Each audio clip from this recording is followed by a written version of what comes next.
بسم اللہ الرحمن الرحیم وصلی اللہ علی النبی الکریم۔ دیکھیے، یہ جس کو ہم خواب کہتے ہیں، ڈریم یا سپنا، اس کے بارے میں سائیکالوجی میں بہت سارے تھیوریز بنائی گئی ہیں، جیسے فرائڈ نے تھیوری بنائی ہے ایک، لیکن اسلام میں جو درجہ ہے خواب کا وہ میں بتاتا ہوں آپ کو۔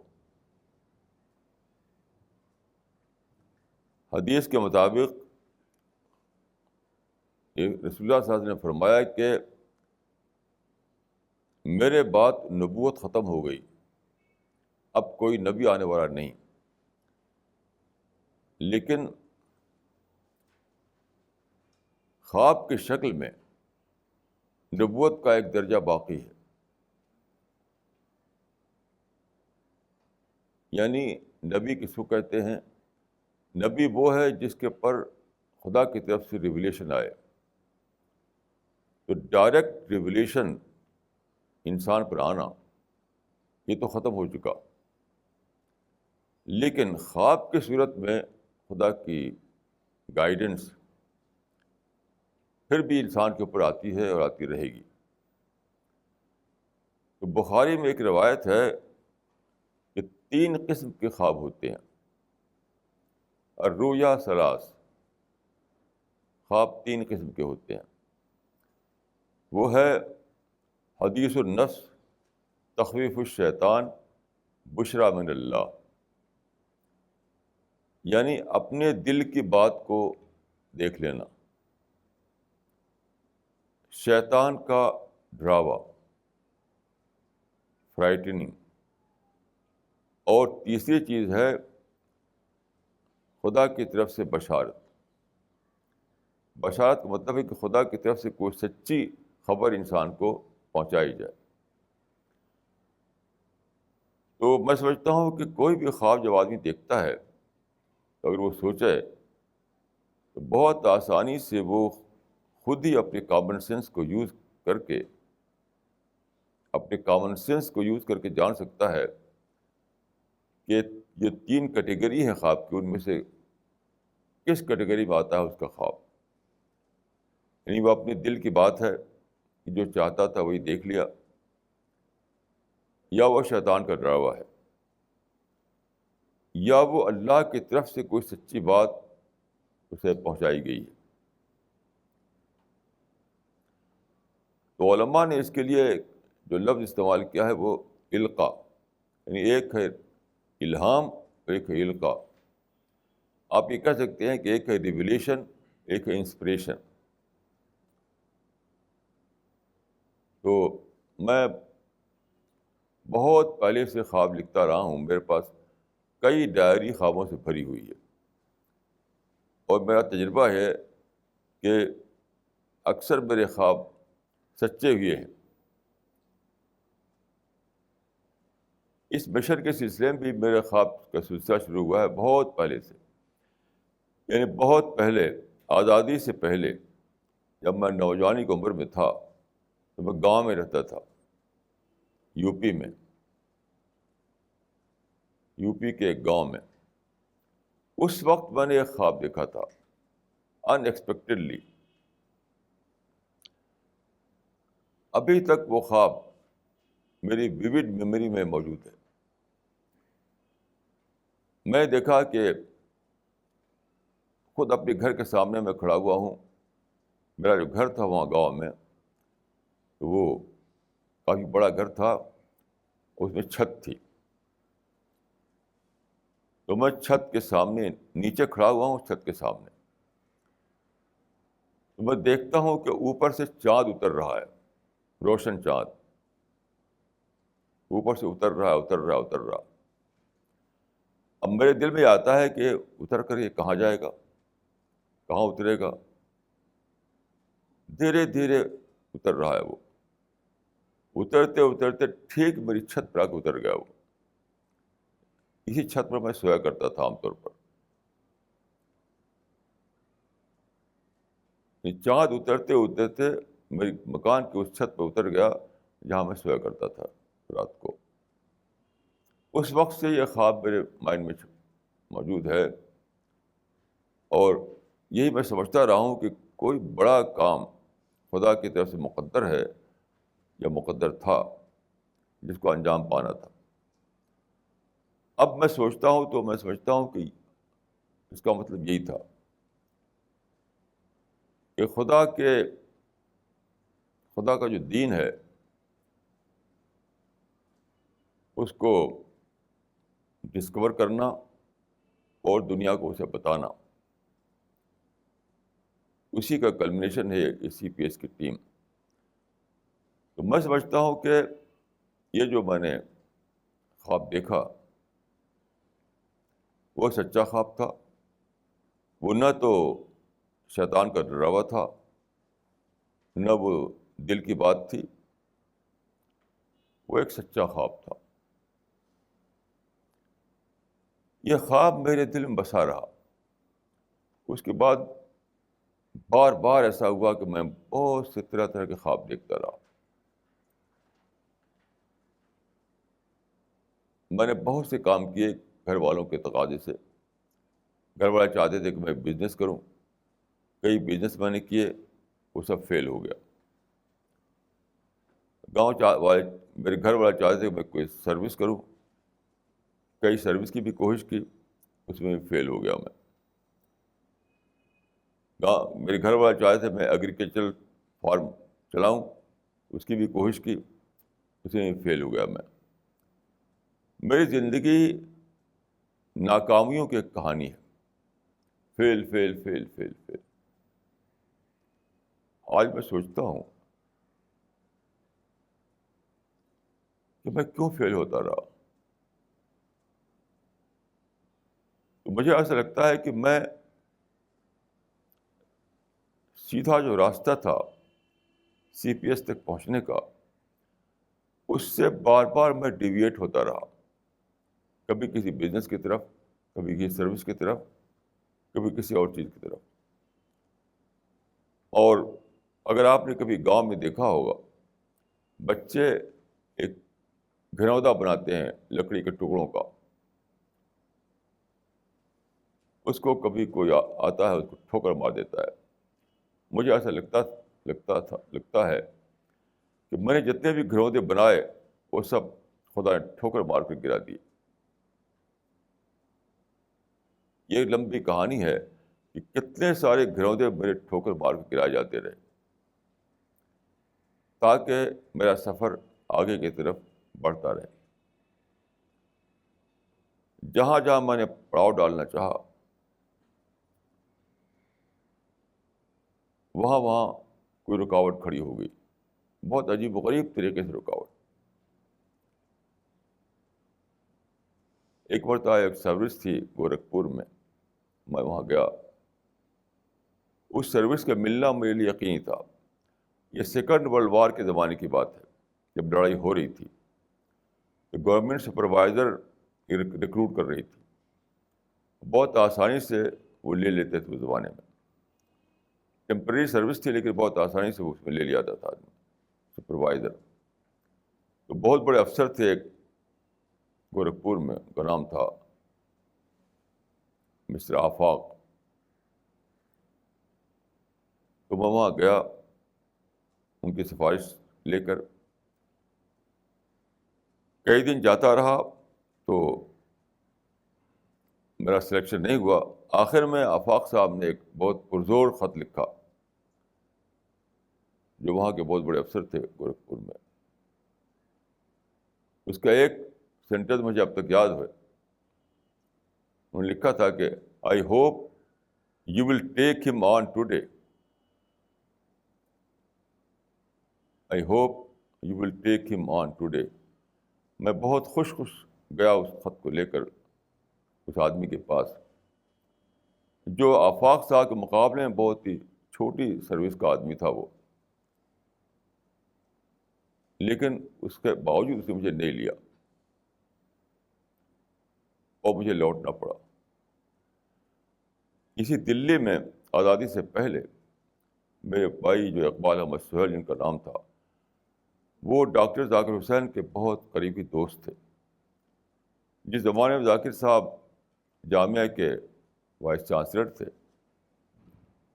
اس وقت جامعہ ریکگنائز نہیں ہوئی تھی، بہت آسانی سے داخلہ ہو جاتا تھا.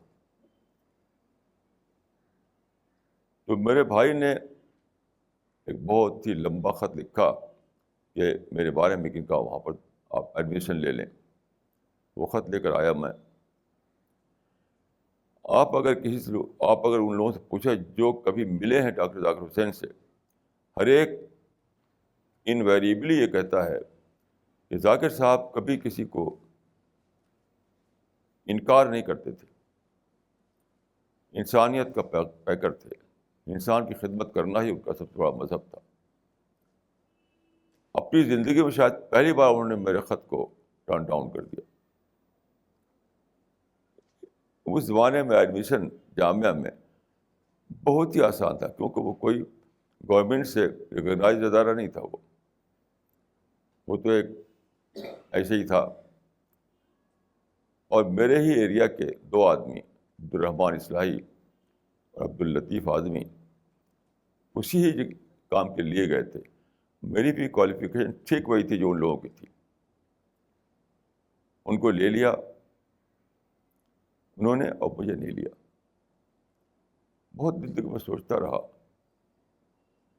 اب میں سمجھ آتا اگر انہوں نے لے لیا ہوتا، اگر میں بی اے ایم اے کر لیتا تو اللہ یقین میں کسی کالج میں یا یونیورسٹی میں لگ جاتا، اور پھر میری زندگی کا رخ بالکل دوسرا ہوتا، بالکل دوسرا ہوتا. اس طرح کی لمبی کہانی ہے. ہوتے ہوتے ہوتے ہوتے آخر میں 1974 میں نے طے کیا کہ میں ایک میگزین نکالوں، منتھلی میگزین. تو مجھے یاد ہے کہ جس سے بھی میں نے پوچھا، ہر ایک نے کہا کہ نہیں نہیں نہیں نہیں نہیں. ایک مسٹر تنویر تھے اسی دلی میں، ان سے میں نے کہا، انہوں نے کہا کہ آپ کا میگزین کبھی نہیں چلے گا. انہوں نے کہا کہ آپ جو لکھیں گے اس میں جانتا ہوں کہ آپ کیا لکھیں گے. آپ سجسٹیو انداز میں لکھیں گے. آج کا انسان انفارمیٹیو چیزیں پڑھنا چاہتا ہے، سجسٹیو چیز پڑھنے کی اس کو ٹائم نہیں ہے.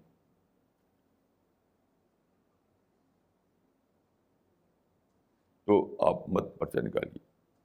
اسی نظام الدین میں ایک صاحب رہتے تھے، نئی دنیا کا جو پرچہ نکلتا ہے، شاہد صدیقی صاحب کے والد، اب ان کا انتقال ہو چکا ہے. نظام الدین ایسٹ میں رہتے تھے وہ. ان کے پاس میں گیا کہ میں ایک میگزین نکالنا چاہتا ہوں، کیا رائے آپ کی؟ وہ بیمار تھے اس وقت، اٹھ کر بیٹھ گئے. نہیں نہیں نہیں نہیں، کبھی مت نکالیے، کبھی نہیں پرچہ چلے گا آپ کا. میرے بہت قریبی دوست وہ تھے، جاننے والے، مولانا تقی عثمانی، مولانا تقی امینی جو علی گڑھ میں ناظم دینیات تھے. انہوں سے بات ہوئی تو کہا نہیں نہیں کبھی بھی نہیں. غرض ہے کہ جس سے میں نے بات کی ہر ایک نے مخالفت کی. آخر میں نے سوچا کہ اب ایک ہی رہ گیا راستہ میرا کہ خود خدا سے پوچھوں. انسان سے پوچھا، انسان نے کہا کہ نہیں. تو میں نے سوچا کہ اب خدا سے پوچھوں. تو میں نے استخارہ کی نماز پڑھی. آپ جانتے ہیں کہ بخاری میں استخارے کا بتایا گیا ہے، جو کہتے ہیں صلاۃ الاستخارہ، یعنی نماز پڑھ کر اللہ تعالیٰ سے دعا کرنا کہ اس میں میری رہنمائی فرمائے. تو کیا ہوا، میں نے شام کو عشاء کے بعد 2 رکعت صلاۃ استخارہ پڑھی اور سو گیا. رات کو میں نے خواب دیکھا، بہت ہی کلیئر خواب. آج بھی مجھے وہ خواب یاد ہے. میرے خواب جو سینکڑوں یا شاید ہزاروں بھی ہوں، سب ڈائریوں میں تاریخ کے ساتھ لکھے ہوئے ہیں. یہ خواب بھی جو بتا رہا ہوں آپ کو یہ ڈیٹ کے ساتھ لکھا ہوا ہے. تو میں نے دیکھا کہ میں ایک گائے ہے کھڑی ہوئی ہے. دیہاتی زبان میں کہتے ہیں ٹھاٹھ گائے, یعنی سوکھی گائے.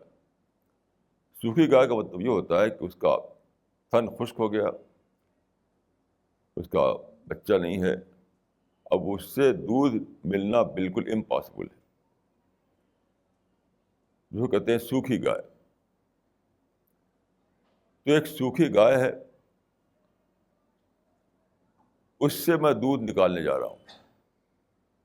ایک بالٹی میں نے لیا, بالٹی لے کر کے اس کے تھن کے نیچے بالٹی رکھی اور اپنا ہاتھ اس کے تھن کے پاس لے گیا کہ بالٹی دودھ نکالوں.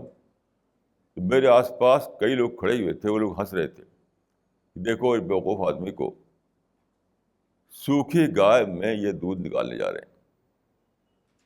وہ لوگ مذاق اڑا رہے تھے, جو انگریزی میں کہتے ہیں ریڈیکیول کرنا.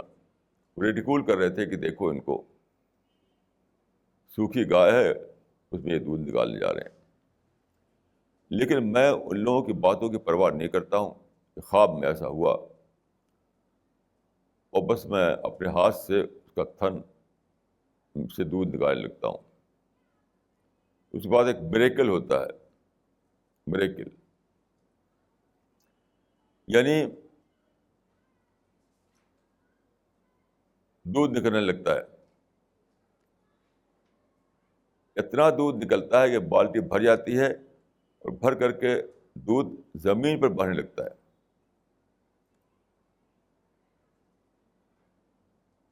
جب ایسا ہوا تو میں نے سمجھ لیا کہ اللہ تعالیٰ کو منظور ہے کہ میں اپنا میگزین نکالوں. چنانچہ میگزین نکالا 1975 میں, اور ماشاء اللہ آج تک انتہائی ریگولر طریقے پہ نکل رہا ہے وہ. ابھی بھی یہ لوگ پوچھتے ہیں کہ آپ جو لوگ نہ جانتے ہوں کہ آپ پرچہ نکل رہا ہے, تو میں سوچتا ہوں کہ لوگ کتنا کم جانتے ہیں باتوں کو. 1975 سے بالکل ریگولر طریقے پر پرچہ نکل رہا ہے. لکھنے کا کام تو میں کرتا ہوں, لیکن جو چھاپنا وغیرہ جو سارا کام ہے وہ ہمارے بیٹے مسٹر ثانی حسنین کا کارنامہ ہے, کیونکہ میں دفتری کام نہیں کر سکتا. لیکن ڈاکٹر ثانی حسنین نے اس سارے کام کو ماشاء اللہ بہت اچھی طریقے سے انجام دیا, اور آج تک وہ انجام دے رہے ہیں اس کو. یہ پرچہ جس کو لوگ کہتے تھے کہ چل نہیں سکتا, اتنا بڑھا کہ ہمارے جو مخالف ہیں وہ بھی چھپ چھپ کے پڑھتے ہیں اس کو. ایک مشہور جماعت ہے, بڑی جماعت, اس کے لوگ ہمارے مخالف ہیں, وہ خود کئی پرچے نکالتے ہیں. تو ان کے پرچوں کے جو ایڈیٹر صاحبان ہیں ان کی ایک میٹنگ ہوئی دلی میں. تو وہاں پر ان کے جو سیکرٹری جنرل تھے جماعت کے موجود تھے. ایک ایڈیٹر صاحب نے کہا کہ دیکھیے ہم جو پرچے نکالتے ہیں تو لوگوں کا حال یہ ہے کہ الرسالہ, ہمارے میگزین کا نام ہے الرسالہ, کہ ڈاک میں رسالہ آتا ہے تو سب سے پہلے وہ رسالہ پڑھتے ہیں اور ہمارا میگزین بعد کو پڑھتے ہیں. تو سیکرٹری صاحب نے ہنس کر کہا کہ بھائی ریڈیبل میٹر تو رسالے ہی میں ہوتا ہے. میں پاکستان گیا تو وہاں پر کچھ مذہبی پرچوں کے ایڈیٹر صاحبان تھے موجود. میں نے ان سے پوچھا کہ پاکستان میں کون سا اسلامی پرچہ ہے جو ہر سرکل میں پڑھا جاتا ہے. یہ لاہور میں تھا اس وقت میں. تو ایک صاحب نے کہا کہ پاکستان میں تو کوئی ایسا پرچہ نہیں ہے جو ہر سرکل میں پڑھا جاتا ہے, اگر ہوگا تو وہ رسالہ ہی ہوگا. اور یہ انوکھی بات ہے کہ ہمارا میگزین رسالہ جو دلی سے نکلتا ہے وہ باقاعدہ طور پر پاکستان سے ری پرنٹ ہوتا ہے. جبکہ ساری دنیا جانتی ہے کہ میں پاکستان کا مخالف ہوں، پارٹیشن کا مخالف ہوں، پاکستان کا نہیں، پارٹیشن کا. میں پارٹیشن کا مخالف ہوں. میں مسٹر محمد علی جناح کے خلاف میں نے لکھا ہے، لکھتا رہتا ہوں. علامہ اقبال کے خلاف لکھتا رہتا ہوں. یہی لوگ اس کے فاؤنڈر ہیں.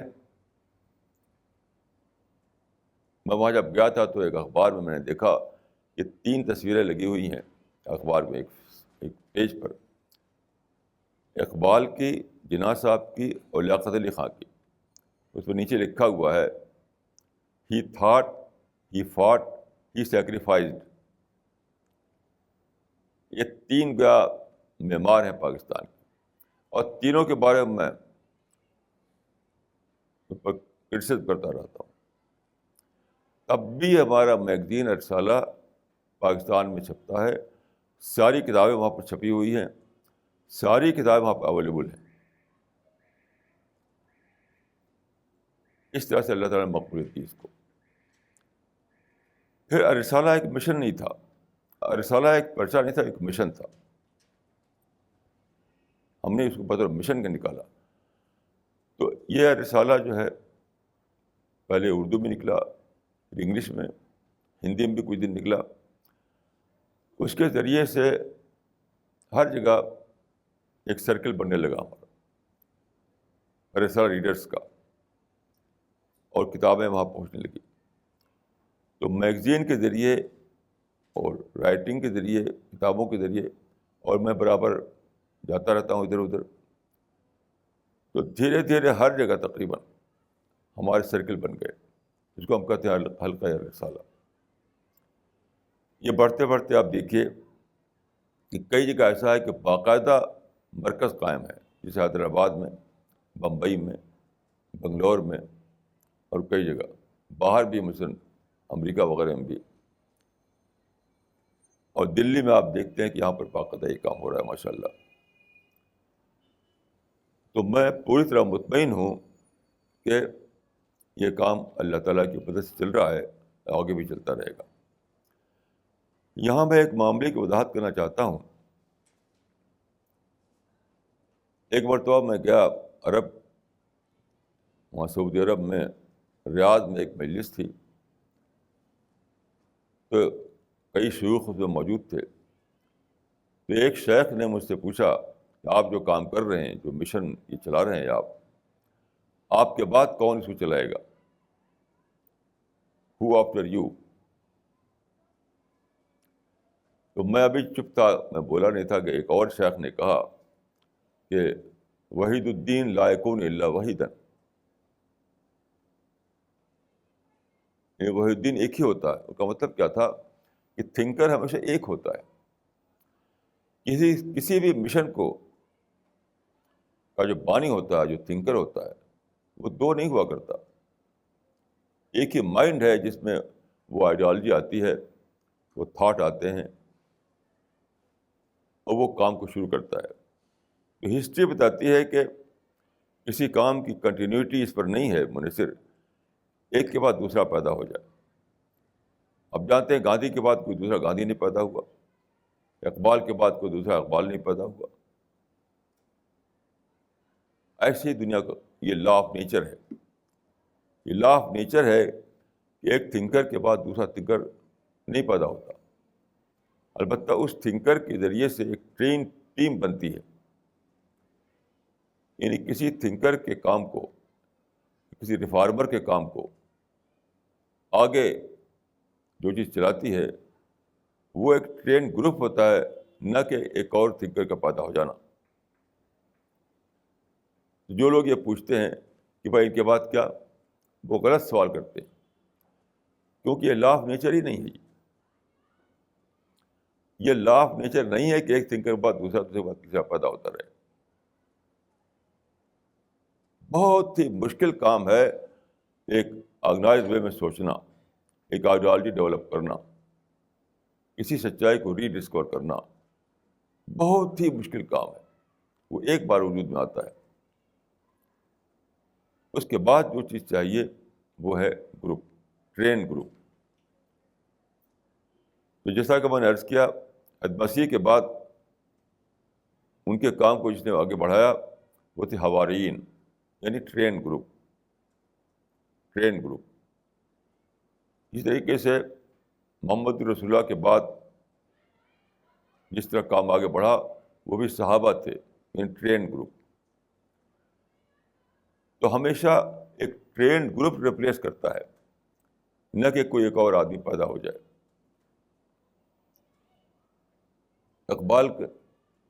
اقبال ایک تھنکر تھے،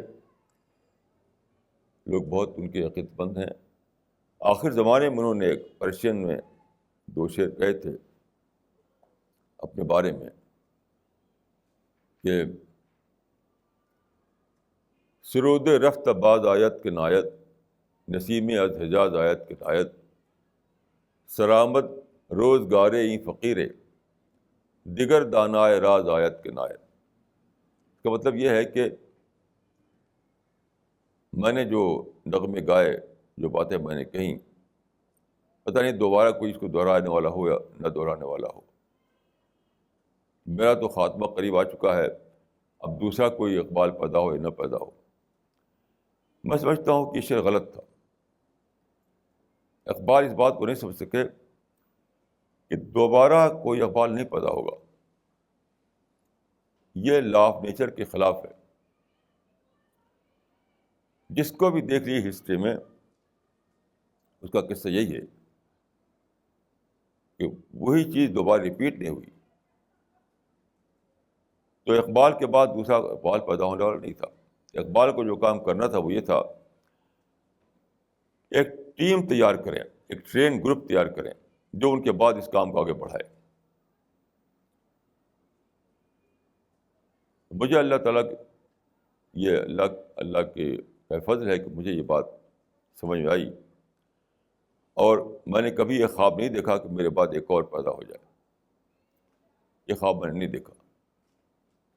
البتہ ہمیشہ میں یہ چاہتا رہا کہ ایک ٹیم بن جائے، وہ ٹیم جو میرے بعد اس کام کو آگے بڑھائے. ایک ٹرین گروپ بن جائے جو اس کام کو آگے بڑھائے. تو میں سمجھتا ہوں کہ سی پی ایس کی شکل میں جو ٹیم بنی ہے وہ اسی قسم کا ایک ٹرین گروپ ہے. ایک ٹرین گروپ. مجھے اس پہ ذرا بھی شک نہیں کہ یہ ٹرین گروپ جو ہے اس کام کو آگے بڑھاتا رہے گا. دیکھیے میں بتاتا ہوں آپ کو کہ کیوں مجھے یقین ہے. یہ کوئی مسٹیریس بات نہیں ہے. یہ کوئی مسٹیریس بات نہیں ہے.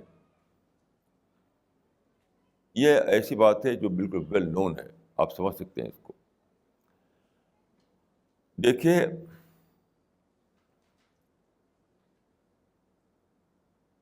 اگر کوئی باپ اپنے بیٹے کو بڑی گاڑی دے دیتا ہے تو پہلے کی چھوٹی گاڑی کو چھوڑ دیتا ہے، پہلے کے بائسکل کو چھوڑ دیتا ہے، پہلے کے اسکوٹر کو وہ چھوڑ دیتا ہے. تو اس مشن نے جو آئیڈیالوجی اس ٹیم کو دی ہے وہ آئیڈیالوجی اتنی بڑی ہے کہ ہر دوسری بات اس کے مقابلے چھوٹی ہو جاتی ہے.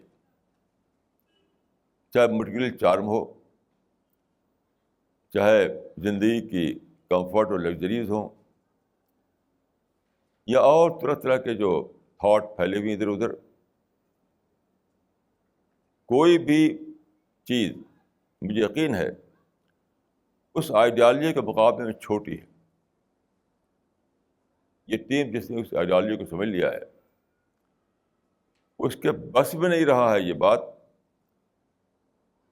کہ جو لیول اس کا پہنچ چکا ہے انٹلیکچوئل لیول، اس سے اتر کر کے وہ چھوٹی بات پر آ جائے. ایسا وہ نہیں کر سکتا ہے. یہ اللہ تعالیٰ کا فضل خاص ہے کہ اس ٹیم کو اس اونچے درجے کی ریئلائزیشن ہو چکا ہے، اس اونچے درجے کا اس کا انٹلیکچوئل ڈیولپمنٹ ہو چکا ہے جہاں سے واپسی پاسبل نہیں ہوا کرتی. دیکھیے انسان جیتا ہے سیٹسفیکشن پر. جس چیز پر اسے سیٹسفیکشن ہو وہی کام کرے گا. وہ سیٹسفیکشن نہ ہو تو کبھی بھی نہیں کر سکتا ہے وہ. تو سیٹسفیکشن کا جو لیول اس مشن کی آئیڈیالوجی میں اس ٹیم کے ممبروں کو ملا ہے، بقیہ سارے چیزوں کا سیٹسفیکشن کا لیول اس سے نیچے ہے. اس سے نیچے ہے. میں خود اپنے بارے میں عرض کروں کہ میں نوجوانی عمر میں ایسا تھا کہ میرے ساتھی مجھ کو لے آتے تھے سنیما دیکھنے کے لیے. اس زمانے ٹی وی تو تھا نہیں، ان کے ساتھ چلا جاتا تھا سنیما دیکھنے کے لیے.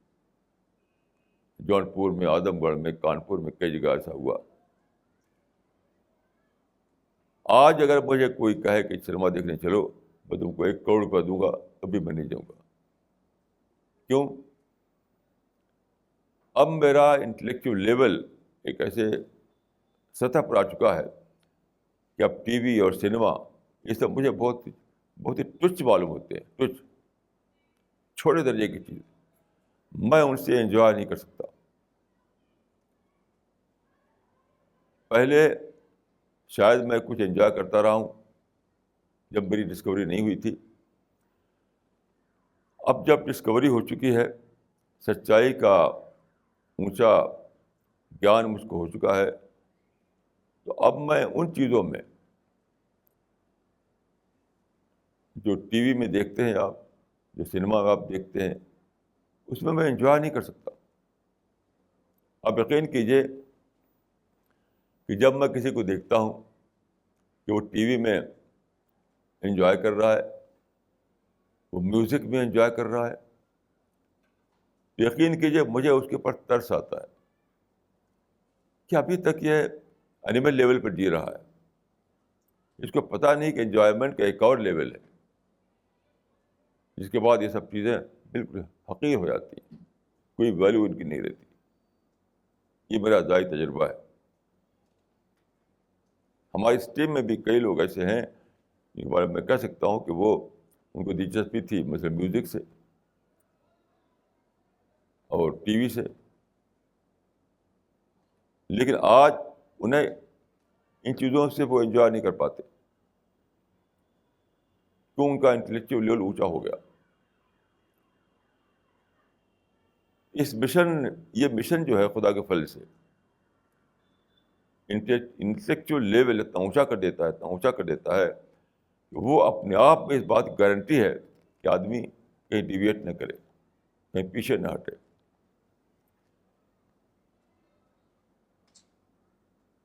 اس وجہ سے میں کہتا ہوں یہ ٹیم انشاءاللہ باقی رہے گی، یہ ختم ہونے والی نہیں ہے. دوسری بات میں یہ عرض کرنا چاہوں گا کہ اللہ کے فضل سے شاید میں نے پہلی بار ایک اور بہت ساری چیزیں دریافت کیں. یہ اللہ تعالیٰ کا عجیب فضل ہے کہ بہت سی چیزیں ایسی ہیں جو میں نے پہلی بار دریافت کی. انہیں میں سے ایک حدیث ہے. اس کا مطلب ایک حدیث میں ہے کہ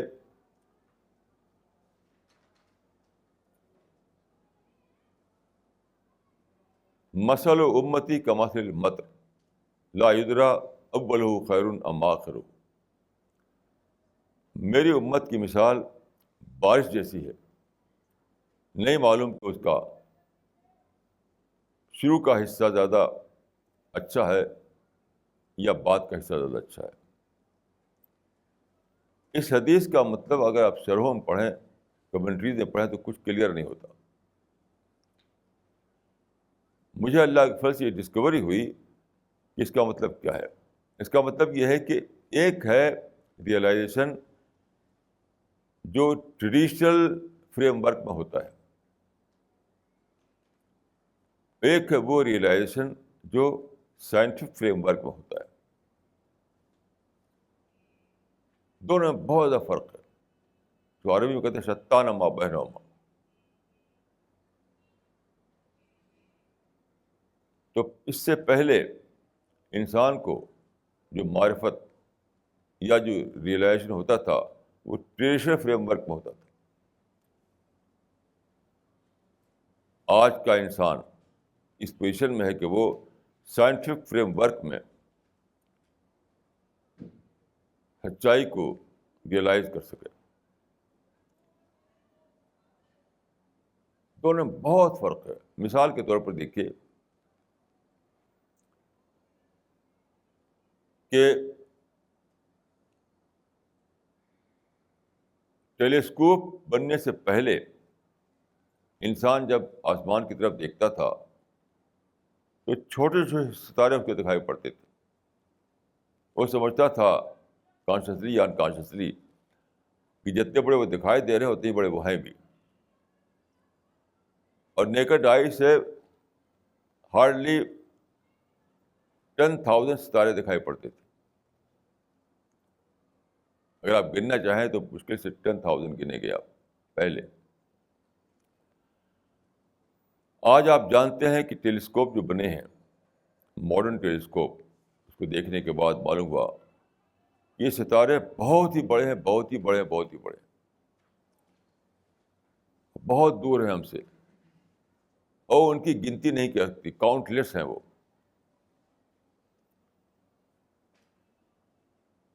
اب سوچئے کہ وہ انسان جو 10,000 چھوٹے ستاروں کو دیکھ کر خدا کی قدرت کا احساس کرتا تھا، اس کے مقابلے میں وہ انسان جو ماڈرن ٹیلیسکوپ کو دیکھ کر اس سے جو دریافت ہوئی ہے دنیا، اس کو دیکھ کر جب خدا کو سوچتا ہے تو اس کا ریئلائزیشن کتنا زیادہ بڑھ جائے گا، کتنا زیادہ بڑھ جائے گا.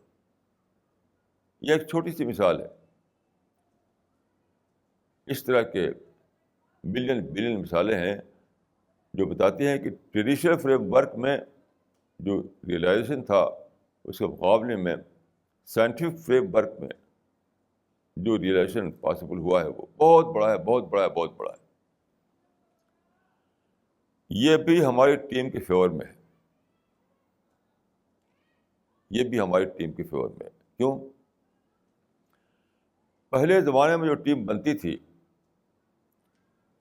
خدا کی معرفت پر، اس وقت ٹریڈیشنل معرفت پر بنتی تھی، وہ ٹریڈیشنل ریئلائزیشن پر بنتی تھی. وہ جو لوگ اکٹھا ہوتے تھے تو خدا کو ٹریڈیشنل لیول پر ریئلائز کرتے تھے.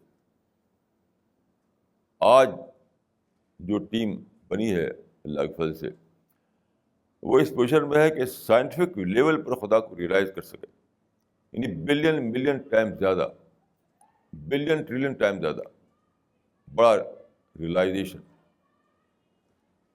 اب غور کیجئے کہ اتنے بڑے ریئلائزیشن کے بعد کیا یہ پاسبل ہے کہ آپ اس مشن کو چھوڑیں؟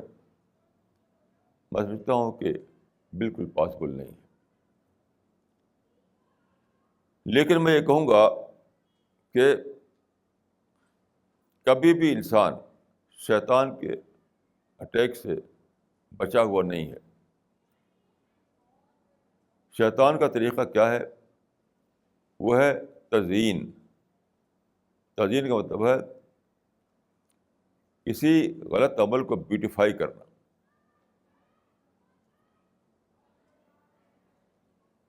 تو حضرت مسیح نے کہا تھا اپنے ڈسائپل سے، ایک ہی نصیحت کی تھی انہوں نے، وہی سیم نصیحت رسول اللہ نے کی. بہت عجیب بات ہے کہ ایک ہی نصیحت کی تھی حضرت مسیح نے اپنے ڈسائپل سے جب انہوں نے کہا تھا کہ اس مشن کو آگے بڑھاؤ. انہوں نے کہا تھا کہ دیکھو آپس میں تم لوگ اختلاف نہ کرنا، ڈفرینس کو لے کر کے لڑنا جھگڑنا نہیں، ڈفرینس کو لے کر الگ الگ نہ مت ہو جانا. ٹھیک یہی نصیحت رسول اللہ نے کی کہ اختلاف مت کرنا آپس میں، ڈفرینسز کو لے کر الگ الگ مت ہو جانا. ایک ہی نصیحت. ایسا کیوں ہے؟ دیکھیے کتنے ہی زیادہ لوگ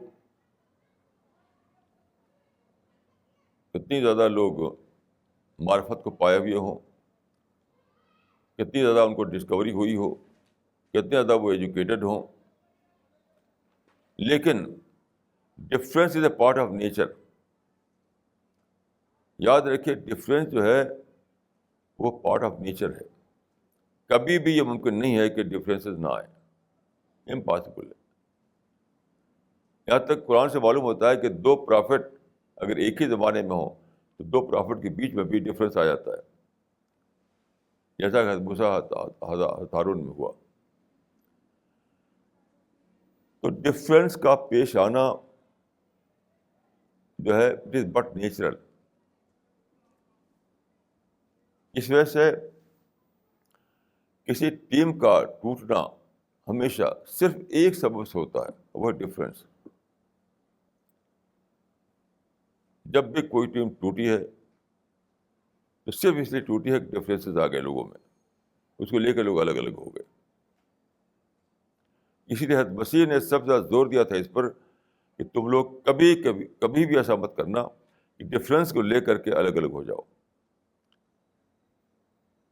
یہ رسول اللہ نے کہا کہ کبھی مت کرنا ایسا کہ ڈفرینس کو لے کر تم الگ الگ ہو جاؤ. تو کرنا کیا ہے؟ ایک ہی کام ہے, ڈفرینس کو آپ ایکسکیوز نہ بنائیں. کوئی بھی دوسرا سولوشن اس کا نہیں ہے کہ ڈفرینس کو آپ ایکسکیوز نہ بنائیں. اگر آپ یہ کنڈیشن لگائیں کہ مجھے سیٹسفائی کیا جائے, میرے ڈفرینس کو سمجھایا جائے مجھے, جب میں پوری طرح سے سمجھ جاؤں گا تب میں ساتھ دوں گا, نہیں تو ساتھ نہیں دوں گا. ایسا بالکل پاسبل نہیں ہے, امپاسبل ہے یہ, کیونکہ سوچنے کے طریقے الگ ہیں ہر ایک کے. ہر ایک کا ایک سیل جو ہے ڈفرینٹ ہے, ہر ایک کی آنکھ ڈفرینٹ ہے, مائنڈ ڈفرینٹ ہے, ٹیسٹ ڈفرینٹ ہے. تو یہ پاسبل ہی نہیں ہے کہ ہر ڈفرینس پر آپ کو سیٹسفائی کیا جا سکے. میں آپ کو دو اگزامپل دیتا ہوں. مہاتما گاندھی کے بارے میں جواہر لال نہرو نے اپنی آٹو بایوگرافی میں لکھا ہے کہ کانگریس میں جب میٹنگ ہوتی تھی اور گاندھی جی کوئی بات کہتے تھے تو اکثر ایسا ہوتا تھا کہ گاندھی جی کا آرگومنٹ جو ہے ہمیں سیٹسفائی نہیں کرتے تھے. ان کی لاجک جو ہے ہم اس لاجک پر مطمئن نہیں ہوتے تھے. تو گاندھی جی جب دیکھتے تھے کہ لاجک سے یہ لوگ نہیں مان رہے ہیں تو وہ کہتے تھے کہ دس مائی انر سائٹ اسپیکس, تو پھر سب لوگ سرنڈر کر دیتے تھے. تو اگر لاجک پر چلانا ہوتا تو کانگریس آزادی سے پہلے ٹوٹ جاتی. اگر شرط یہ ہوتی, اگر کنڈیشن یہ ہوتی کہ گاندھی جی سب کو سیٹسفائی کریں, جو وہ کہیں اس پر سب کو سیٹسفائی کریں لاجیکلی اور ریشنلی, تو آزادی سے پہلی کانگریس ٹوٹ جاتی اور گاندھی جی کوئی رول پلے نہیں کر پاتے. انسپائٹ آل دوز ڈفرینسز آپ کو یونائٹ ہونا پڑتا ہے. ان ڈفرینسز کو مٹا کر یونٹی دنیا میں کبھی آتی نہیں ہے. ڈفرینسز کو اوائڈ کر کے آتی ہے یونٹی, نہ کہ ڈفرینسز کو مٹا کر. یہ معاملہ خود رسول اللہ کا تھا. آپ پڑھ لیجیے صلح حدیبیہ جو ہوئی تھی, سارے ہی کمپینین آپ کے اس کے خلاف تھے. رسول اللہ صلی اللہ علیہ وسلم نے اپنے جو ان کے مخالفین تھے ان سے ایک اگریمنٹ کیا تھا, پیس ایگریمنٹ. اس پیس ایگریمنٹ پر جو اس کی شرطیں تھیں تو سب کی سب یونیلیٹرل تھی. یعنی آپ نے دوسروں کی شرط مان لی جبکہ آپ کی شرط انہوں نے نہیں مانی, پھر بھی آپ نے سائن کر دیا اس کے اوپر. تو آپ کے جو کمپینین تھے وہ سب کے سب خلاف ہو گئے اس کے. یہاں تک کہ حضرت عمر فاروق جو اتنے بڑے ساتھی تھے آپ کے, انہوں نے کہا لما نعطی الدنیۃ من دیننا, ایسی ذلیل ایگریمنٹ کو ہم کیوں مانیں. لیکن رسول اللہ نے کہا کہ نہیں،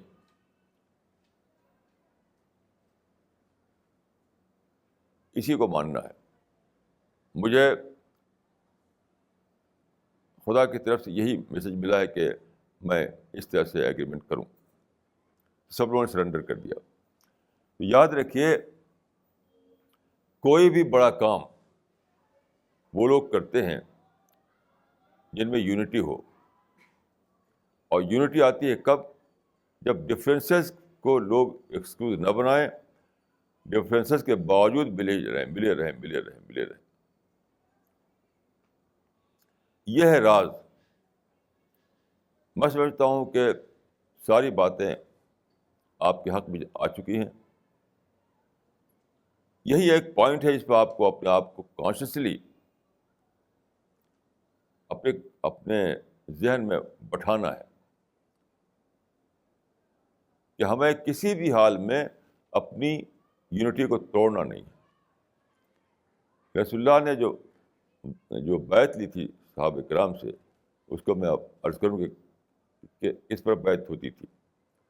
بیعت مطلب پلیج. اس میں یہ الفاظ ہوتے تھے، یہ ورڈنگ ہوتی تھی کہ مکرہ والمنشد، یعنی ہم مانیں گے آپ کی بات کو چاہے ہمیں اچھا لگے یا برا لگے. لائکس اور ڈس لائک دونوں میں ہم مانیں گے آپ کی بات. یہ نہیں تھا اس میں کہ تمہاری ریزن کو جب میں سیٹسفائی کر دوں تب ماننا، نہیں تو مت ماننا. یہ نہیں تھا اس میں تھا کہ مکرہ والمنشد، کہ چاہے مجھے برا لگے، چاہے مجھے اچھا لگے، چاہے وہ میری پسند کے مطابق ہو، چاہے میری پسند کے خلاف ہو، ہر حال میں آپ کی بات مانوں گا. یہ تھا بیعت جب ہوتی تھی، اس پر انہوں سے پلے لیا جاتا تھا. اسی طرح آپ نے پلے لیا، اس میں ایک تھا کہ اثرت علینا، کئی اس میں وہ تھا، اس میں ایک یہ بھی تھا کہ تمہارے اوپر لوگوں کو ترجیح دی جائے گی. یعنی جیسے خلافت میں ہوا کہ انصار چاہتے تھے کہ ہمارا سردار جو ہے وہ خلیفہ ہو، لیکن خلیفہ بنا دیا گیا مہاجر کو. یہ تھا ترجیح کا معاملہ، یعنی انصار کو چھوڑ کر کے مہاجر کے آدمی کو خلیفہ بنایا گیا. تو اس میں آپ نے یہ پہلے ہی ان ایڈوانس یہ لوگوں سے پہلے لیا تھا کہ تمہارے اوپر دوسروں کو بنایا جائے گا، تب بھی تم یونٹی کو نہیں توڑو گے، تب بھی تم جڑے رہو گے، تب بھی تمہارا ٹیم جو ہے بدھی رہے گی اور ٹیم ٹوٹنے نہیں پائے گی. اس طرح کی بہت ساری چیزیں ہیں. تو یاد رکھیے، ہسٹری بھی بتاتی ہے اور قرآن حدیث کا مطالعہ بھی بتاتا ہے. ہمارے گاؤں میں ایک مثل ہے کہ اکیلا چنا کیا بھاڑ پھوڑے گا. میرے بارے میں یہ کہتے تھے وہاں کچھ لوگ کہ میں اکیلا ہوں، اکیلا کام چلا رہا ہوں، تو اکیلے چنا کیا بھاڑ پھوڑے گا. تو یہ واقعہ ہے کہ ایک انسان کوئی بڑا کام کبھی نہیں کر سکتا، ٹیم چاہیے. جس کو میں نے ایک بار تو کہا تھا، ایک ہوتا ہے پرفارمر، ایک ہے بوسٹر. جیسے والی بال میں جو بالر ہوتا ہے وہ بال کو مارتا ہے، لیکن اس بال کو مارنے کے لیے اس کو ایک بوسٹر چاہیے جو گیند اس کو بڑھاتا ہے اس کے آگے، اس کی طرف. مشن میں بھی یہی معاملہ ہے کہ ایک ہوتا ہے پرفارمر، ایک ہوتا ہے بوسٹر. یہ سب ٹیم کا معاملہ ہے. جب تک ٹیم نہ ہو تو کہاں سے بوسٹر ملیں گے؟ ٹیم بوسٹر بنتی ہے تب ایک لیڈر جو ہے وہ پرفارم کرتا ہے. میں سمجھتا ہوں کہ اس بات کو اگر آپ ذہن میں بٹھا لیں کہ جس کو پرفارمر کا رول ہے وہ پرفارمر کا رول کرے، جس کو بوسٹر کا رول ہے وہ بوسٹر کا رول کرے. یہ کبھی بھی کوشش نہ کرے آدمی کہ بوسٹر جو ہے پرفارمر بننا چاہے. ایسا اگر ذہن بنا تو یہ ٹیم ٹوٹ جائے گی. اور یاد رکھیے اس ٹیم کا ٹوٹنا کوئی سادہ بات نہیں ہے. ہیل اور پیراڈائز کا معاملہ ہے. اچھے سے سمجھ لیجیے اس چیز کو. یہ معاملہ جنت اور جہنم کا ہے, ہیل اور پیراڈائز کا ہے. یہ سادہ بات نہیں ہے. جس آدمی نے یہ سیکریفائس دی کہ ڈفرینسز کے باوجود, کمپلینٹ کے باوجود اور گریونسز کے باوجود وہ ٹیم سے جڑا رہا, اس نے یونٹی کو نہیں توڑا, اس کے لیے بلا شبہ پیراڈائز ہے. اور جس نے ایسا کیا کہ ایکسکیوز لے کر کے وہ ٹیم کو چھوڑ دیا, اس نے کوئی بھی ایکسکیوز یاد رکھیے نہیں لے سکتے آپ. If you have good excuse don't use it. Team سے جڑے رہنے کے معاملے میں یہی فارمولہ ہے, if you have good excuse don't use it. کسی بھی ایکسکیوز پر آپ کو ٹیم کو چھوڑنا نہیں ہے, ٹیم سے الگ ہونا نہیں ہے. یہاں میں ایک بہت ہی امپورٹنٹ بات کہوں گا. وہ کیا؟ دیکھیے, جب ڈفرینس آئے, جب دل میں شکایت پیدا ہو, جب دل میں رنج ہو جائے, اس کے باوجود آپ ٹیم سے جڑے رہیں, آپ کا ریوارڈ کئی گنا بڑھ جاتا ہے. یعنی اگر حالات بالکل معمول پر ہوں, سب نارمل ہو, کسی کا ایگو ہٹ نہ ہو رہا ہو, کسی کو کوئی چوٹ نہ پہنچ رہی ہو, کسی کے دل میں کوئی رنج نہ آ رہا ہو, سب ٹھیک ٹھاک ہے, تب جو ریوارڈ ہے وہ بہت تھوڑا ریوارڈ ہے, بہت چھوٹا ریوارڈ ہے. لیکن جب ایسا ہو کہ آپ کے دل کو چوٹ لگی, آپ کو رنج پہنچا, آپ کا ایگو جو ہے وہ ہٹ ہوا, آپ کی انا کو اور آپ کی انا ٹوٹ پھوٹ گئی, آپ کی بڑائی میں فرق آ گیا, تو اس وقت اگر آپ ان سب چیزوں کا پرواہ نہ کر کے جڑے رہیں, یہ بہت ہی بڑا ورچو ہے. اس کا مطلب کیا ہوا کہ جب بھی وہ وقت آئے کہ آپ کا اندر سے آپ کو کوئی شکایت پیدا ہو جائے,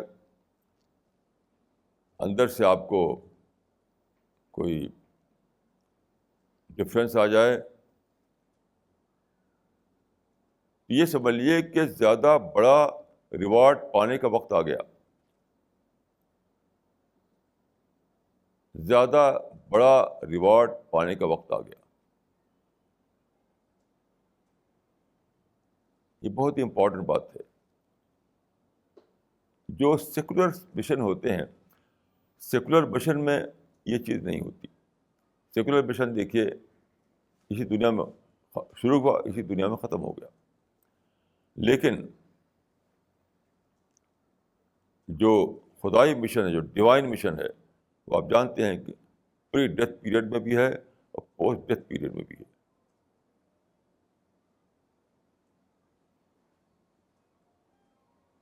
تو جب آپ کو ایسی کوئی بات آپ کے دل میں آتی ہے جس سے دوسروں سے آپ کو ملال پیدا ہو جائے, دوسروں سے کٹنے کا رجحان آپ کے اندر آ جائے, ٹیم کو چھوڑنے کا رجحان آپ کے اندر آ جائے, تو سمجھ لیے کہ زیادہ بڑا ریوارڈ پانے کا وقت آ گیا, زیادہ بڑی جنت لینے کا وقت آ گیا, خدا کی زیادہ بڑی خوشنودی لینے کا وقت آ گیا.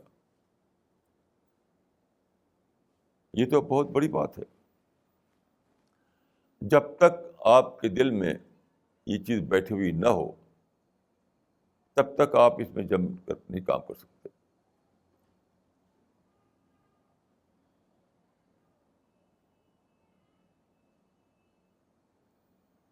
صحابہ جو تھے رسول اللہ کے جو کمپینین تھے ان میں یہی صفت تھی.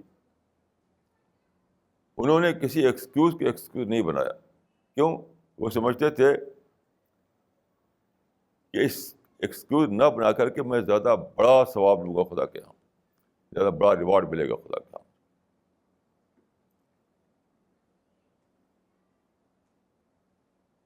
جیسے میں نے اس سے پہلے آپ کو قصہ بتایا تھا کئی صحابہ کا کہ انہیں سخت قسم کے جھٹکے لگے. مثلا مدینہ میں ایک ٹاپ کے سردار تھے سعد بن عبادہ. سارے مدینہ کے لوگ سمجھتے تھے کہ انہیں کو خلیفہ بنایا جائے گا رسول اللہ کے ڈیتھ کے بعد. لیکن خلیفہ بنا دیا گیا کس کو؟ ابو بکر کو، جو مکہ سے آئے تھے. ظاہر ہے کہ اس کا بڑا جھٹکا لگا. ان کا جو ٹرائب تھا وہ بہت غصہ ہوا. لیکن سعد بن عبادہ نے کیا کیا؟ چپکے سے ایک دن رات کو مدینہ چھوڑ کر شام چلے گئے. انہوں نے سوچا کہ میں خود تو چپ رہ سکتا ہوں، لیکن قبیلے کے لوگ تو مجھے لے کر کے طوفان مچاتے رہیں گے. یعنی میں یہاں پہ ایک علامت بن جاؤں گا، ایک علامت اپوزیشن کی، اور مجھ کو لے کر کے لوگ طرح طرح کے پرابلم کھڑے کریں گے. تو خود اپنے کو مدینے سے لے آ کر کے شام میں جا کے رہنے لگے ایک ریفیوجی کے روپ میں. چپ چاپ، کوئی وہاں اسٹیٹمنٹ نہیں دیا، کوئی وہاں پہ اسپیچ نہیں دی، کوئی وہاں بک نہیں لکھی انہوں نے، اور وہیں پر ختم ہو گئے. یہ بھی سیکنڈری درجے کی چیز ہے، اول درجے کی چیز نہیں ہے. اول درجے کی چیز یہ ہے کہ جڑا رہے آدمی. یہ ایک قسم کا اسکیپزم ہے. اس کو لوگوں نے پسند نہیں کیا ہے ہسٹری میں. لیکن نمبر ایک درجہ یہ ہے کہ آدمی سارے گریوینسز کے باوجود ساتھ دے. تو دوسرا درجہ یہ ہے منیمم، ایک ہے میکسیمم، ایک ہے منیمم. ڈفرینس کے بعد جس وقت ڈفرینس آ جائیں تو میکسیمم تو یہ ہے کہ آپ، اعلیٰ درجہ تو یہ ہے کہ آپ سب کچھ بھلا کر ڈفرینس کو الگ رکھ کر کے ساتھ دیں گروپ کا. اور منیمم درجہ یہ ہے کہ آپ چپ چاپ ہو جائیں، کوئی برائی نہ پھیلائیں، کسی کو بہکائیں نہیں، کسی کے دل میں کچھ نگیٹو خیالات نہ ڈالیں. چپ ہو جائے، چپ ہو جائے، چپ ہو جائے، یہاں تک کہ مر جائے. تو بہرحال اس کو یاد رکھیے کہ ایک آدمی جس کو سچائی کی ڈسکوری نہ ہوئی ہو وہ تو شاید سیف سائڈ میں ہو، لیکن جس کو سچائی کی ڈسکوری ہو چکی وہ سیف سائڈ میں نہیں ہے. اگنورنس کا اس کو فائدہ نہیں ملنے والا ہے. تو آپ وہ لوگ ہیں جن کو سچائی کی ڈسکوری ہو چکی، آپ انویئر نہیں ہیں، تو آپ سیف سائڈ میں نہیں رہے. آپ یہ کہہ کر چھوڑ نہیں سکتے کہ خدایا ہمیں تو پتہ نہیں تھا، ہمیں تو پتہ نہیں تھا. اب آپ کیسے کہہ سکتے ہیں جب کہ آپ کو پتہ ہو چکا ہے؟ تو میری اس بات کو اچھی طرح یاد رکھیے کہ جس کو سچائی کی ڈسکوری نہ ہوئی ہو وہ تو شاید سیف سائڈ میں ہو، لیکن جس کو سچائی کی ڈسکوری ہو چکی وہ سیف سائڈ میں نہیں ہے. اس کے لیے کوئی آپشن نہیں رہا.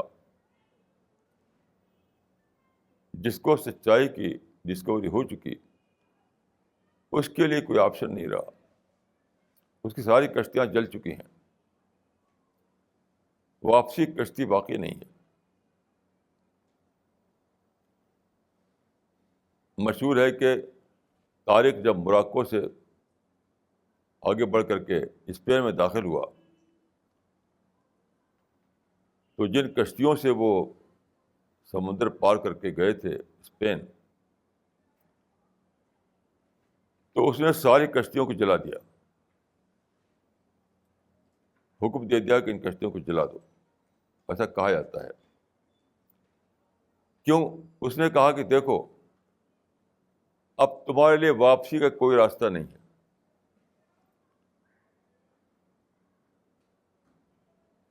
ان کشتیوں سے جس پر تو واپسی کو سوچ سکتے تو وہ جل چکی ہیں، اب تو تمہیں آگے بڑھنا ہے بس، اور کوئی راستہ تمہارے لیے نہیں ہے۔ آپ کا معاملہ وہی ہے کہ آپ کی کشتیاں جل چکی ہیں، آپ نے اپنے ہاتھ سے چاہے نہ جلائی ہوں لیکن وہ جل چکی ہیں کشتیاں، کیونکہ اب کوئی سیف سائڈ آپ کے لیے باقی نہیں رہا ہے، کوئی سیف سائڈ باقی نہیں رہا۔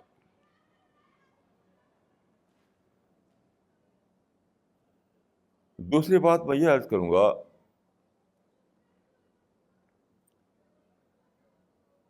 کہ حدیث میں آتا ہے کہ پہلے زمانے میں یہ حال تھا جب تھا ریلیجس پرسیکیوشن کا زمانہ،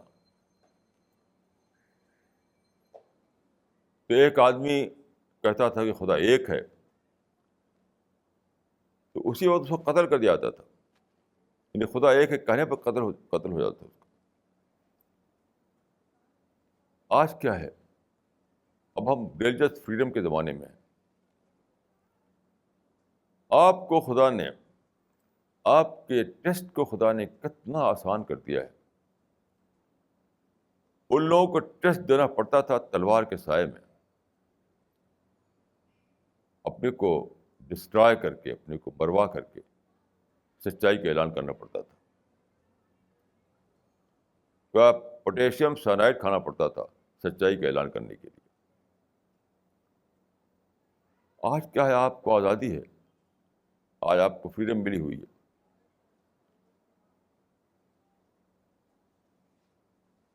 کمیونیکیشن کا زمانہ ہے، سارے سادھن موجود ہیں، یہاں تک خود نان مسلم سیکولر لوگ جو خدا کو نہیں مانتے، مذہب کو نہیں مانتے، سیکولر لوگ اپنی کانفرنس کرتے ہیں، اس میں بلاتے ہیں کہ آئیے یہاں بتائیے کہ سچائی کیا ہے، وداؤٹ اینی کنڈیشن۔ سچائی کیا ہے؟ سب سے پہلے مجھے جو موقع ملا تھا کسی دوسرے مذاہب کے جلسے میں بولنے کا، وہ تھا بجنور میں، اب سے بہت پہلے کی بات ہے۔ وہاں انہوں نے ٹاپک دیا تھا کہ سچائی کا گیان کیسے پراپت کیا جائے۔ تو ہر مذہب کو بلایا تھا انہوں نے، ہر مذہب کو یہ بتانا تھا کہ اس کے مذہب کی ٹیچنگ کے مطابق سچائی کا گیان کیسے پراپت ہو سکتا ہے۔ مجھے انہوں نے بلایا تھا کہ میں اسلام کے ریفرنس میں بتاؤں، اسلام کے ریفرنس میں کہ اسلام کی جو ٹیچنگ ہے اس کے مطابق سچائی کا گیان کیسے پراپت ہو سکتا ہے۔ اب بتائیے کہ یہ کیسی عجیب بات ہے۔ آپ کو خود اپنا اسٹیج بنانے کی ضرورت نہیں ہے، دنیا نے جو اسٹیج بنا رکھے ہیں وہ آپ کو بلا رہے ہیں کہ وہاں کھڑے ہو کر آپ اعلان کریں سچائی کیا ہے، سچائی کیسے ملتی ہے، سچائی کی ڈسکوری کا طریقہ کیا ہے، اور وداؤٹ اینی کنڈیشن۔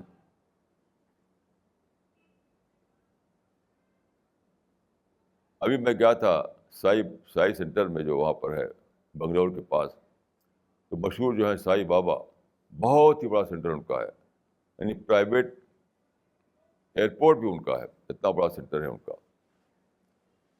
8 گھنٹہ مجھے دیا انہوں نے بولنے کے لیے، اور بہت بڑا آڈینس تھا، بہت بڑا آڈینس۔ تو میری کرسی کے بالکل پاس تھی ان کی کرسی سائی بابا کی، تو میں نے اسلام پر بولا میں.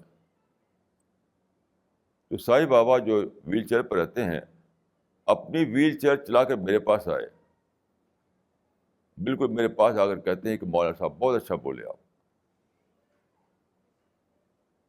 آپ غور کیجئے کہ سائی سینٹر جو انٹرنیشنل سینٹر ہے, انہوں نے ہمیں 2 ٹکٹ بھیجے, وہاں گئے, ہم وہاں ٹھہرایا انہوں نے, اور اسلام پر آدھ گھنٹہ بولنے کا موقع دیا ایک بہت بڑے آڈینس میں, انٹرنیشنل آڈینس تھا وہ. اور اس کے بعد خود سائی بابا کہتے ہیں کہ بہت اچھا بولے آپ. پھر اپنا ایک خاص روم ان کا ہوتا ہے جہاں وہ ملتے ہیں, وہاں پر بلایا انہوں نے, وہاں ملے ہوئے مجھ سے. یہ بات کہہ رہا ہوں کس طرح سے نئے مواقع پیدا ہوئے ہیں, نئے مواقع.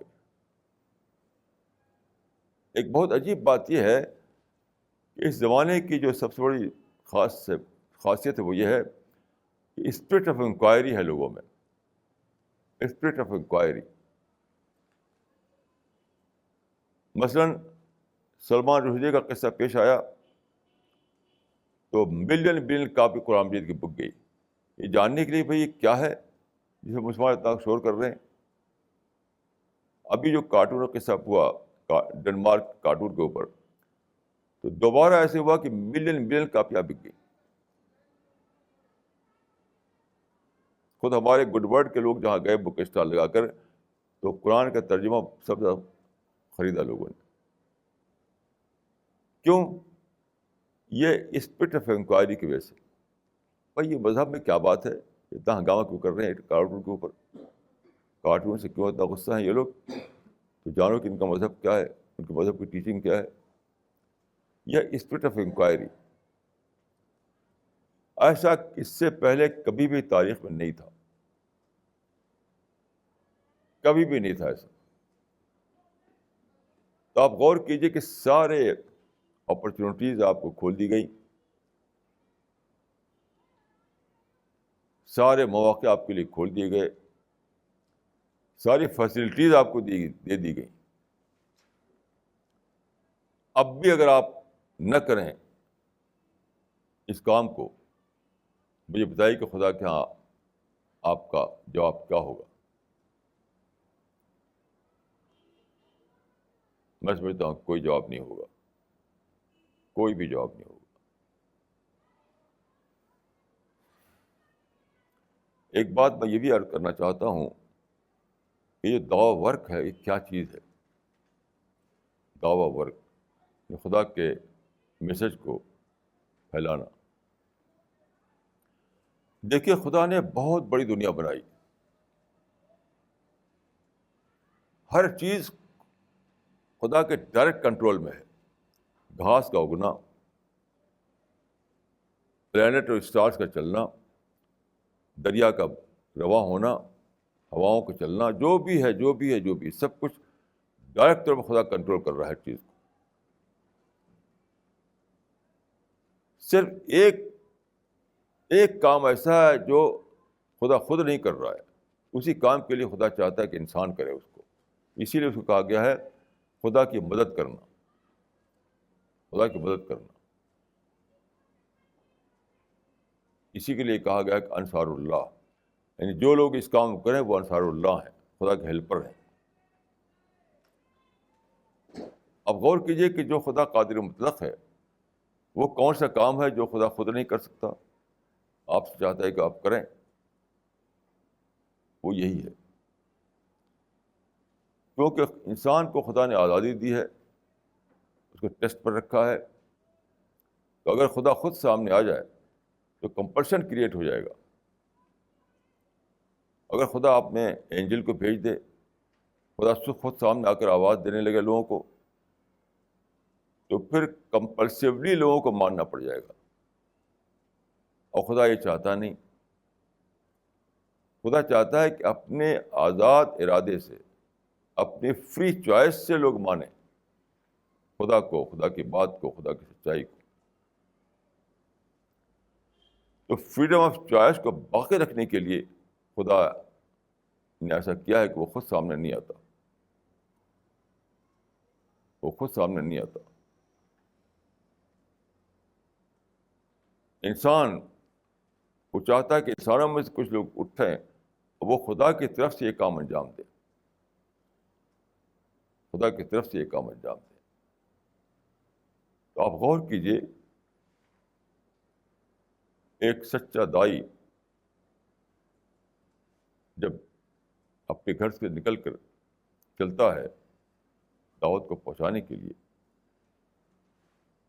تو کیسا عجیب وہ مومنٹ ہوتا ہے، کیسا عجیب لمحہ ہوتا ہے وہ۔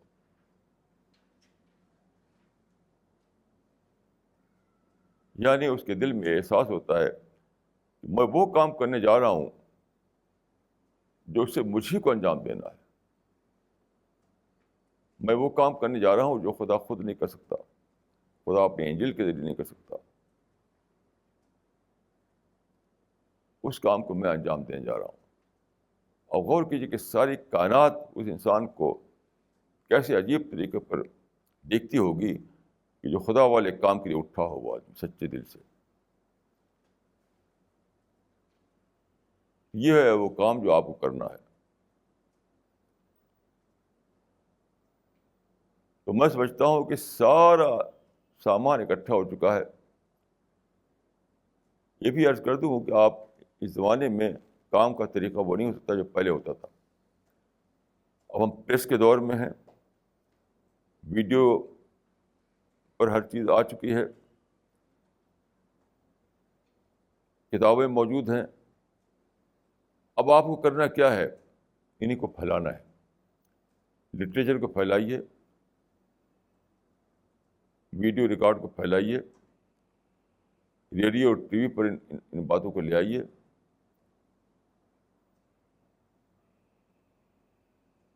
کتنا آسان ہو گیا ہے، کتنا آسان، اور سب کچھ مہیا ہو چکا، یعنی آپ کو سب کچھ تیار ہو چکا۔ لٹریچر تیار ہے، ویڈیو تیار ہے، کتابیں تیار ہیں، پیغام تیار ہے، سب کچھ تیار ہے۔ آپ کو صرف اس کو پھیلانا ہے، اس کو بڑھانا ہے آگے، اور ایک دنیا بڑھانا ہے جہاں کی ساری فیسلٹیز آپ کے لیے اکٹھا ہو چکی ہیں۔ ایسی حالت میں نہیں سمجھتا کہ آپ کے پاس کوئی ایکسکیوز باقی رہا ہے خدا کے حق پیش کرنے کے لیے۔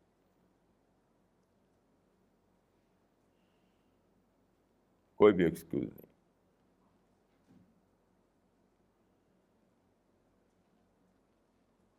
آپ دیکھتے ہیں کہ میری عمر، اب میں اکثر مولانا ذکوان ندوی سے میں نے کہا کہ میری عمر کے لوگ بیشتر مر چکے، میرے جو کنٹمپریریز تھے بیشتر مر چکے۔ اب خدا کو کیا منظور ہے کہ میں ابھی تک زندہ ہوں، لیکن بہرحال کسی کی زندگی ہمیشہ کے لیے نہیں ہوتی ہے۔ میں چاہتا ہوں کہ میری اور آپ کی ملاقات خدا جنت میں کرائے۔ دنیا کی ملاقات تو بہت ہو چکی، دنیا کی ملاقات کی حقیقت بھی نہیں ہے۔ دنیا میں اگر ہم 100 برس بھی ایک ساتھ رہیں تو کیا ہے، کیونکہ دنیا میں اتنے ڈس ایڈوانٹیج ہیں، اتنے پرابلم ہیں، اتنے زیادہ مزاج کے خلاف باتیں ہیں کہ دنیا کا ملنا نہ ملنا دونوں برابر ہے۔ خدا بہتر جانتا ہے کہ میں آپ لوگوں سے بے حد محبت کرتا ہوں۔ میری یہ تمنا ہے کہ ہم آپ وہ وقت آئے کہ جنت ماحول میں ملے، خدا کے رسول یہ اعلان کریں، یہ ہے میرے بھائی اور یہ میری بہن، وہ ہم کو ریسیو کرنے کے لیے آگے بڑھیں۔ جیسا کہ میں نے عرض کیا کہ رسول اللہ نے کہا کہ میں اپنے بھائیوں کو دیکھنا چاہتا ہوں، I want to see my sisters and brothers۔ میں اس دن کا منتظر ہوں جب ہم آپ آخرت میں پہنچیں اور خدا کے رسول آگے بڑھیں کہ یہ تھے میرے بھائی، یہ تھی میری بہنیں.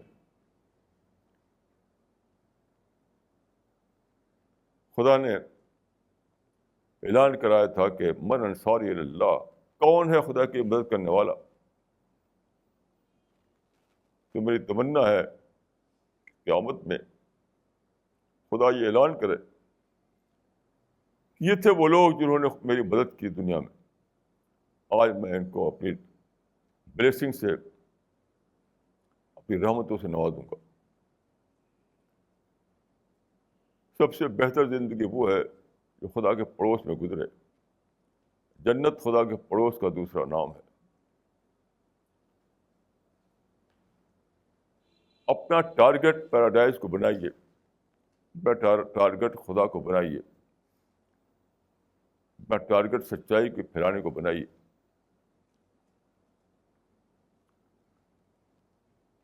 ہر دوسری چیز بے حقیقت ہے، یہ چیز کی کوئی حقیقت نہیں جنت کے مقابلے میں اور خدا کے مقابلے میں.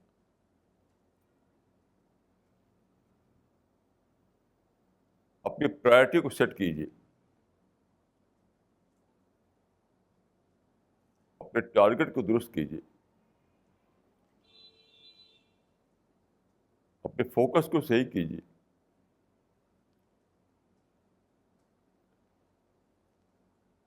جھوٹی ڈیزائر میں جینا چھوڑ دیجیے.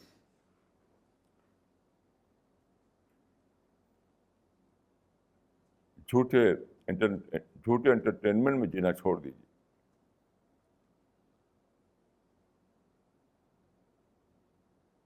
جھوٹی دلچسپی میں جینا چھوڑ دیجیے. بہت تھوڑا وقت رہ گیا ہے ہمارے پاس، بہت تھوڑا وقت ہے. اس تھوڑے وقت کو بھرپور طور پر اویل کیجیے.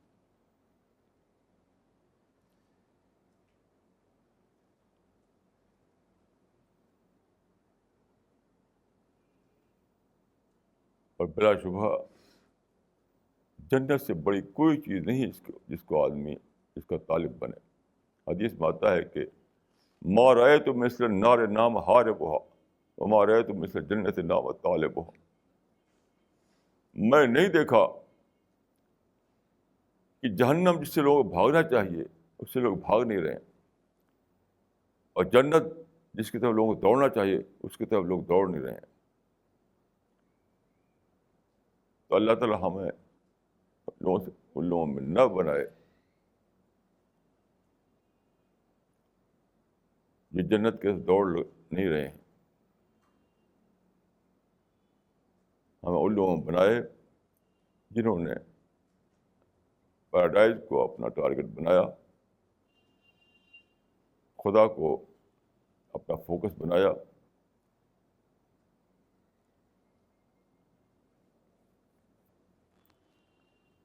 میری دعا ہے کہ اللہ تعالیٰ ہم کو اور آپ کو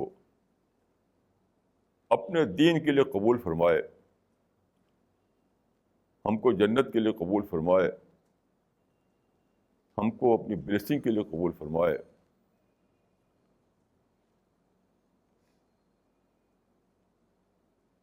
اس سے بڑی کوئی چیز نہیں ہے.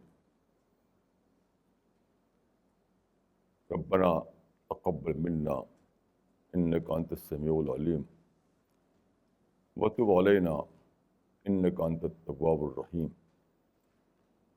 صلی اللہ تعالیٰ علی خیر خلقہ محمد وآلہ وصحبہ اجمعین برحمتک یا ارحم الراحمین.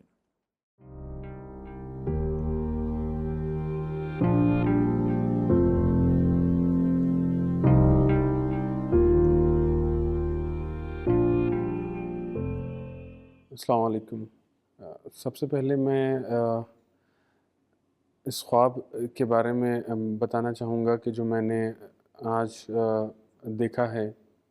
اس خواب کا امپیکٹ میرے پہ بہت ہی اسٹرانگ رہا، کیونکہ اس وقت میرے اپنے کچھ ذاتی معاملات اور کچھ بزنس کی پرابلمز ایسی ہیں کہ جس نے مجھے بہت ہی آئسولیشن میں کرا ہوا ہے، کہ جس کی وجہ سے میں اور زیادہ اپنے آپ کو خدا کے نزدیک پاتا ہوں. آج رات جب میں سویا تو مجھے یہ احساس بھی نہیں تھا کہ میں ایک بہت ہی ایونٹ فل کوئی چیز دیکھوں گا جس کا بہت اسٹرانگ امپیکٹ رہے گا۔ خواب یوں ہوتا ہے کہ ایک شام کا وقت ہے، تقریباً عصر کا، اور میں اپنے کام کے سلسلے سے کہیں جا رہا ہوں۔ اچانک مجھے ایک موبائل پہ ایک فون آتا ہے جس سے یہ اطلاع مجھے دی جاتی ہے کہ مولانا صاحب کا انتقال ہو گیا۔ یہ خبر سنتے ہی میں ایک دم پریشان ہو جاتا ہوں اور زار و قطار رونا شروع کر دیتا ہوں، اور اسی حالت میں روتا ہوا C29 نظام الدین ویسٹ، جو کہ مولانا صاحب کی رہائش ہے، میں پہنچتا ہوں۔ وہاں جیسے ہی پہنچتا ہوں وہاں دیکھتا ہوں کہ ایک مجمع بہت بڑا نیچے کھڑا ہوا ہے مولانا کی رہائش کے، اور جس میں بہت سے آشنا اور ناآشنا چہرے ہیں۔ میں ان سب کو اوائڈ کرتا ہوا مولانا کے کمرے میں جانے کی دلچسپی رکھتا ہوا تیزی سے سیڑھیوں کی طرف جاتا ہوں۔ وہاں آپا، فریدہ آپا کھڑی ہوئی ہیں اور بہت ہی سبکیوں سے رو رہی ہیں، مگر میں ان سے بھی سلام دعا کرنے کے بجائے سیدھے مولانا کے کمرے میں پہنچ جاتا ہوں۔ جیسے ہی مولانا کے کمرے میں انٹر ہوتا ہوں وہاں دیکھتا ہوں کہ مولانا لیٹے ہوئے ہیں، اور ایک بالکل مردہ حالت میں لیٹے ہوئے ہیں، کوئی حرکت نہیں، لیکن چہرے پہ بہت ہی زیادہ ایک سکون آپ کے ہے۔ میں اس سین جو میرے سامنے تھا اس کو برداشت نہیں کر پاتا اور پھر دوبارہ رونا شروع کر دیتا ہوں۔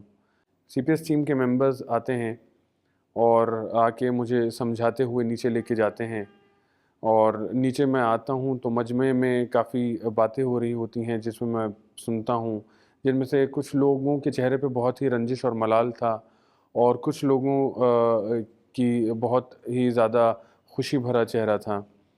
اس خوشی بھرے چہرے کے ساتھ کچھ لوگ یہ کہہ رہے تھے کہ اچھا ہوا کہ اس شخص کا انتقال ہو گیا، کیونکہ انہوں نے بہت ہی زیادہ مشکلیں برپا کری ہوئی تھیں لوگوں کے لیے، خاص طور سے تبلیغی جماعت والوں کے لیے۔